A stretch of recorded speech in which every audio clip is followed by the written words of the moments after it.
Mr. Awal Musa Rafsanjani joins us now. And we're about to talk about the voter registration display. Do not forget that just a few days ago, we were reminded it was 100 days to the elections. It's now less than 100 days to the elections. And INEC is following that timetable. Right now, we're currently where we're displaying the voters register at not just polling units, but also online. A number of people have been able to go online to check, well, not just to look at their own, but also look at other people's own. And they're supposed to do that. That is what INEC seeks to achieve by that. But it would seem that that understanding has not quite been there, because it seems to be raising some controversy as people are beginning to point out some irregularities. Will this have anything whatsoever on the confidence of people in INEC to be able to conduct credible elections? How can INEC avoid this and also continue to emphasize that that's precisely why it has displayed the voters register? We have with us, well, I already introduced him earlier, Awal Musa Rafsanjani, to help shed a little more light. He's the chairman of the Transition Monitoring Group. You're welcome once again to Sunrise Elite this morning. Thank you very much. Good morning.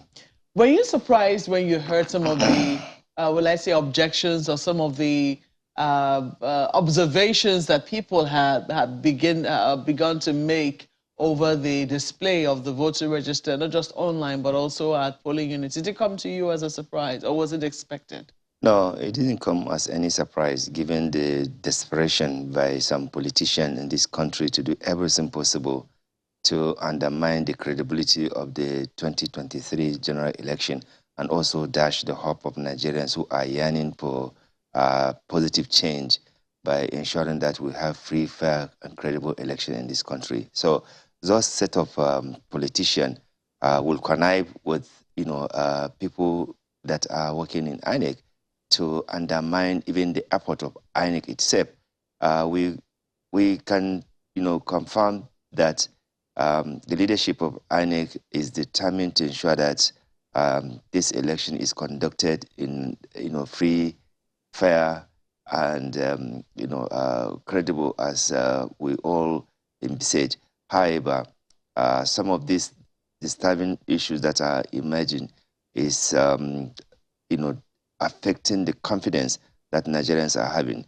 You will recall that this same suspicion or this same allegation were raised some months ago by political parties, by the Association of Political Parties in Nigeria, where they allege that at least in Imo State, some names were imported, and now the allegation they had made at that time, maybe perhaps it was not fully taken serious. But if incidents like this are happening, it means that the allegation they made was actually potential enough to be investigated. Now, when you say politicians, unscrupulous politicians who don't want the process to go smoothly, are you talking about those who are raising the objections, or perhaps those who were involved in getting this names that ought not to be on the register?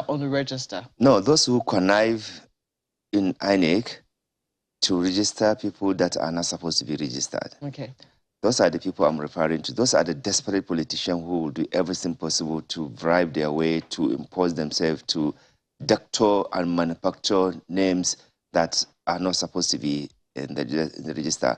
And I'm only reminding you about the allegation made by CUPP. Yeah, CUPP, that they had credible intelligence or credible evidence that some politicians have actually doctored the register. Now, with what we are seeing, clearly you cannot dismiss those allegations, especially when they were not fully investigated to establish, the allegation or to reject that. And that's why every time one issue like this comes, it is important we pay attention.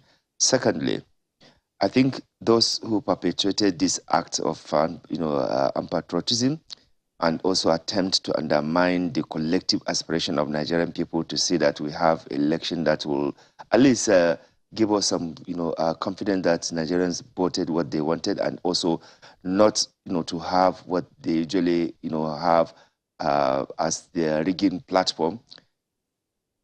the INEC must do everything possible. First, like I said, we commend them for even displaying the register in time for Nigerians to begin to note and identify these anomalies so that this can be rectified as quickly as possible. Yeah, I think the very first question I was asking was whether or not people were even aware that that was the purpose for the display. Because when a number of people saw this, they began to say, oh, see, INEC, see what you did. You know, and I don't think they realized that that was precisely the reason why INEC displayed that voter register. Do you think that there is now sufficient awareness on the part of the public that that's precisely why INEC has displayed this, so that you can raise these objections and observations and that the commission can make those corrections as we head into the election? So these are part of what Transition Monitoring Group and other election observation group in Nigeria have been, doing with INEC, interacting with them, pointing out areas that can enhance the credibility of the election, and also, instill confidence on Nigerians that the INEC is determined to really have an election that will be acceptable to Nigerians. So the display, it is exactly to help identify those anomalies. However, many Nigerians were not that much aware, and that's why Transition Monitoring Group is out there sensitizing and mobilizing Nigerians to even go and collect their PBC, to go and check to see whether their details are correct, whether they have any, credible suspicion that certain things were not done. And we're happy that INEC has done that. The next thing is not just to let those, people who perpetrated this act, they have to be punished. They have to be identified within the INEC, and they have to completely be removed to give more confidence on Nigerians. If there are people within the system that have helped to do this to definitely they must be fished out and be removed from any sensitive place. Or in fact, actually, they should be sanctioned for trying to undermine the credibility of the 2023 election, that all Nigerians and even international community are putting their hope that Nigeria this time around, based on all the effort that civil society organization and even the government have done, particularly the INEC, to see that we have an amendment in the Electoral Act that will give more, or rather boost more confidence on Nigerians that this time around there will not be that much regular occurrences of electoral malpractices, and the process will be more smoother and better. So with the amendment into the Electoral Act, Nigerians have developed confidence that this time around we're going to have at least better election than what we used to have. But like I said, just desperate politicians who want to make sure that at all costs they must win the election, because for them it's a business, it's commercialization of governance. So they will make sure that they pumped resources, violence, intimidation, harassment to ensure that they get their way. However, if we are practicing democracy and if we want to leave a legacy, if we want to lead by example, as we always say we are giant of Africa, we must demonstrate the capacity to be able to organize an election that is free of all these problems that we have been having since 1999 when we started conducting election in this country. So that's why... Yes, you talked about, sorry to interrupt your thoughts there, but you've talked about how those who, INEC needs to bring to book those who perpetrated this. INEC has been speaking. They have said that they're going to do just that they intend to investigate and also bring those who did that into reckoning. But I want to ask you, knowing our elections, this is not the first time that objections around underage voting have come up. We've seen that, in almost every election cycle. And oftentimes, we know that elections in many communities are a communal effort. If there is rigging in a particular polling unit, it most likely has been done by the community. And in some instances, we're coming from that tradition, whereby, there is collusion amongst politicians and even members of the community in certain instances. And in some places, we do know that the lives of INEC officials who try to follow the guidelines as laid down by INEC has been in jeopardy if they're trying to, follow stricter sensu what INEC says in those kinds of communities. So rather than condemn them, would we say that it is too early to reach that condemnation, or we're being too hasty in reaching that condemnation when we haven't even found out the circumstances under which this sort of registration was done, knowing that with this new system, it is going to be impossible to get away with it, and that these names and faces were going to be weeded out anyway? We must be harsh and hard on those who want to draw us back. Any person or group of a person that attempted to undermine the collective aspiration of Nigerians to have free, fair, credible elections in this country, we cannot spare that kind of group of people. The desperation we are seeing is not to come and serve and do good governance in this country. It is simply to continue to divert public taxpayers' money. It is continue to throw us into poverty. You just finished having a session here on poverty. Nigeria is facing security challenges, is facing poverty, issue. Is virtually all the indices in this whole of the development, paradigm.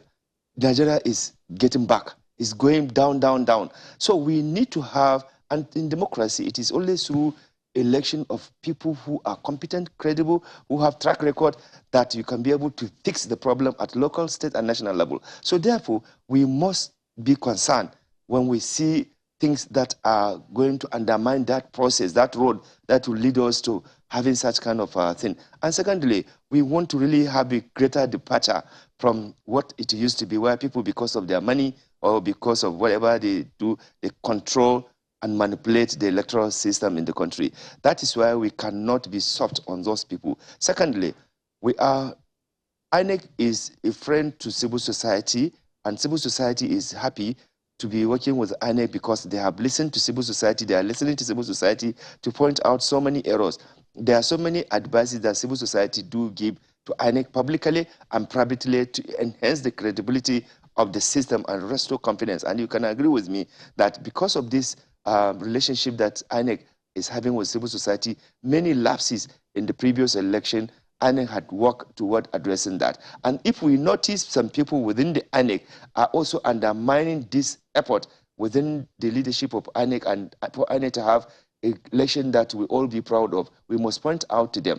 Remember, this new electoral act will help, like Ratley, to eliminate all this duplication, underage voting, and so many things. But then the people, the Nigerian people must also play an important role. You talk about, a community where election happens and rigging is done. Sometimes the community have no role because when they connive with security, when they connive with the INEC official, when they brought in, talks for violence, what will people who are peace-loving, who already are initiated in poverty, underdevelopment, and confusion, what will they do? So that is why transition monitoring and many other civil society organizations working on election have been embarking on voter education, have been embarking on ensuring that we have, non-violence election. Sadly, as you can see on this campaign going on, there's so much intolerance, there's so much, disrespectful, even the rules of even the campaigning itself. There's so much harassment, intimidation, simply because some people say, this is what I want. And that's what democracy talks about. So Transition Monitoring Group, along together with many Nigerian civil society organizations working to ensure that we have free electoral violence in this country, are working very hard to sensitize, mobilize, educate Nigerians to stay away from being misused by those desperate politicians who just want to get in there to continue to loot, to continue to create confusion, create, ethnic, religious division in this country, rather than harnessing the potential of the people that we have, especially the young people in this country, for development, and also demand accountability. They don't want accountability. They don't want Nigerians to unite. They will always bring ethnic, religious, geographical, and political differences so that we'll continue as young people to be victims of each other. No, that is why civil society is out there sensitizing, mobilizing, educating Nigerians. And I must commend Scale. It's a USAID funded project that are supporting civil society organizations to ensure that they deepen the understanding of the electoral process and also preach non-violence election. They are one of the major groups that are supporting many civil society organizations to work at community level with community leaders, religious leaders, even the political leaders and the young people to make sure that the 2023 election is done in a peaceful, atmosphere that will not bring in about this violence that it's always characterized the election, in this country. So if we find any credible evidence that some people within INEC have perpetuated this thing, like it was alleged by the political parties, spokesperson some couple of months, and now we are seeing some of this thing happening, we must not ignore it. It must be investigated. And the only way INEC can investigate this, it is also when there's a pressure from civil society, from the media, from the community to do the needful. Otherwise, as you know, some powerful people are there still determined to control and manipulate even the INEC itself. So it is only the civil society who have continued to be conscious of the society for good governance. Civil society organizations are not actually beneficiary of even the democracy itself, because they do all this work with their body, with their soul, with their thinking, with their everything, having sleepless night. At the end of the day, what they are demanding is just good governance, transparent and accountable leadership in this country that will uplift us from poverty, from hopelessness, unemployment, and the violence we have. That's all civil society groups are asking in this country. But these politicians who benefit, get government privileges, get all sort of lucrative, and all sort of unlimited enjoyment without even meeting the limited expectation of governance in this country for development, they will still be abusing you or even getting dogs to attack you. But we will not surrender, because if you surrender, if you leave what you are doing, they will be comfortable. So if the work we are doing will make them uncomfortable for their impunity, we will continue to do. We've already donated our life to this struggle. For many of us, in the last 28, 30 years, we have been on struggle for social justice, democratization in this country. So we will not back down. We will continue, because we believe that we have a fundamental right as Nigerians to demand for accountability, to demand for good governance and good election that will lead us to good governance. Election must deliver good governance in this country. Let me flip this to Lagos now. Buki. Yes, thank you, Mokwe. Mr. Rafsanjani, you speak glowingly of the partnership between INEC and the civil society. And, that is the expectation for the delivery of, credible elections in 2023. And, just as you started, you also talked about the confidence, that civil society has reposed in the commission to do just that, deliver transparent elections. But with this concern about underage voters and identified, by many Nigerians who have gone on the website of the commission, don't you think you've been a bit in a hurry to absolve the commission? If we presented it in a more vivid illustration, I imagine if you were the CEO of a company, if an intruder gained access, shouldn't the intruder have been checked at the entrance, but this intruder has gone all the way, to the summit of the commission in this case. So haven't you been in a hurry to absolve the commission? Well, it's not absolving them from anything. If we have established any credible evidence that the INEC itself as a body connives with politicians to undermine our collective aspiration and yearning to have free, fair, credible election, we will speak out. And like I said, we meet with them regularly. We point out errors. We talk, we point out mistakes and advise them on, fixing those things. And we can, give, evidence that so many instances of the recommendation we have provided, INEC abused them. However, like we said, if there are any evidence that those people within INEC connive to do this, INEC must push them, punish them, sanction them, in fact, remove them completely from INEC, because they will continue to undermine the confidence on Nigerians, and they will actually, revalidate, or rather, cause more confusion for Nigerians not even believing INEC, after we have done everything to mobilize them to go and register in the first place. So there's nothing like observing, INEC on this. Once civil society, because civil society want to work with evidence, want to work with fact. Today, if tomorrow we have verified and we find out that any INEC commissioner or official is involved, we will come here, not only condemn that, insist that there must be punishment. And that's why we are saying even now they should identify them, fish them out, sanction them, and remove them, so that anybody who try to negate this desire of Nigerians, because Nigerians are tired. They are tired of this poverty. Democracy is not about poverty. It's not about insecurity. It's not about lack of employment. It's not about hopelessness and bullying and intimidation. No. Democracy is an opportunity for Nigerians to participate in the socio-economic development of our country through electoral process, to bring in people that are determined, that are ready, that are competent, that have track record at local, state, and national level to provide quality leadership that will lead us to having good governance and sustainable development. We are suffering in this country. Nigerians cannot afford anything now. Look at our school. Because of the wickedness of some bad leaders in this country, even our lecturers who have been sacrificing to teach the nation technology, science, and administration and everything, they are disturbing them. They are not even giving them their salary.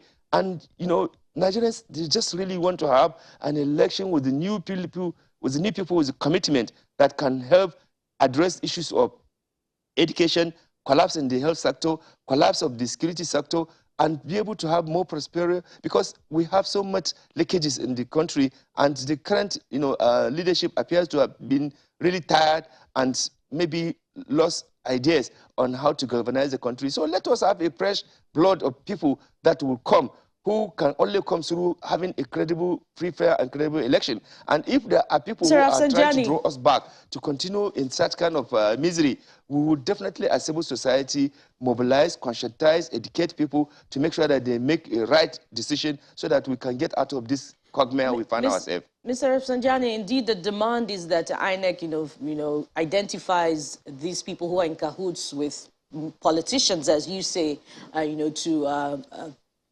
introduce ineligible voters into the electoral process. And INEC has responded by saying that Nigerians should visit the website and help it clean up the process. But how confident are you that INEC would, go the whole hog to identify these people of questionable character in the commission, considering the fact that months ago, the CUPP also identified, some strange names in the register in some parts of the country. And, weeks down the line, Nigerians are still waiting for the commission, to identify these people and bring them to book. How confident are you that the commission will do anything in this regard?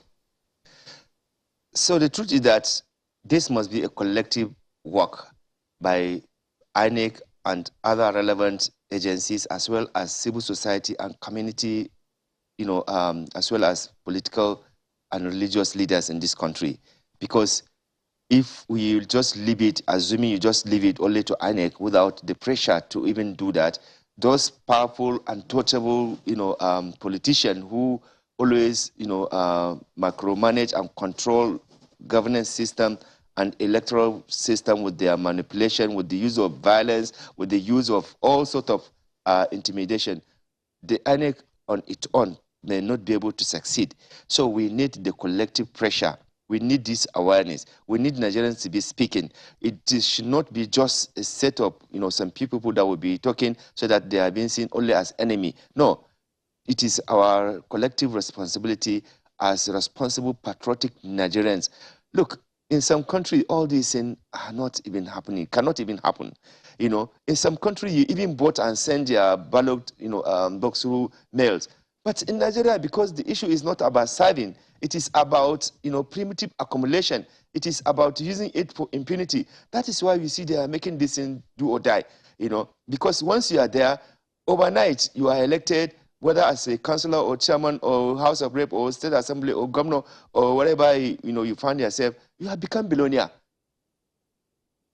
So that is why you see this competition of desperation, so that people will come and steal more and subject us to poverty and continue to create enmity between the, so-called, young people.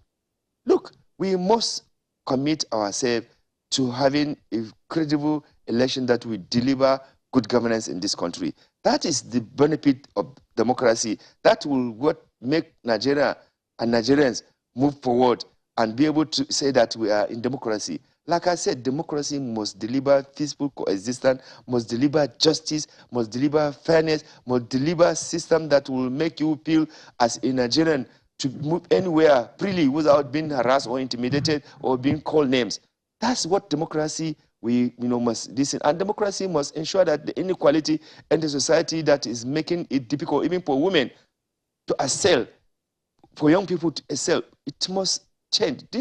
This democracy we have been fighting, it must happen in this country in a manner that is really, holding the tenet of democracy, or democratic tenet that Nigerians are yearning for. We cannot surrender. We cannot be hopeless and leave few clique looters to continue to give us bad, situation in this country. So that is why we must commit to ensuring that we have free, fair, and credible elections. So we're putting, our eyes on what is going on within the INEC and other political parties. Indeed. And so it is no retreat, no surrender. No. Our democracy must deliver. Exactly. I have to thank you so much for coming on Sunrise Early this morning, Mr. Alwa Musa Rafsanjani. Wears many hats, but the most important hat he wears right now for this electoral season is chairman of the Transition Monitoring Group. Thank you so much for coming on Sunrise Early this morning.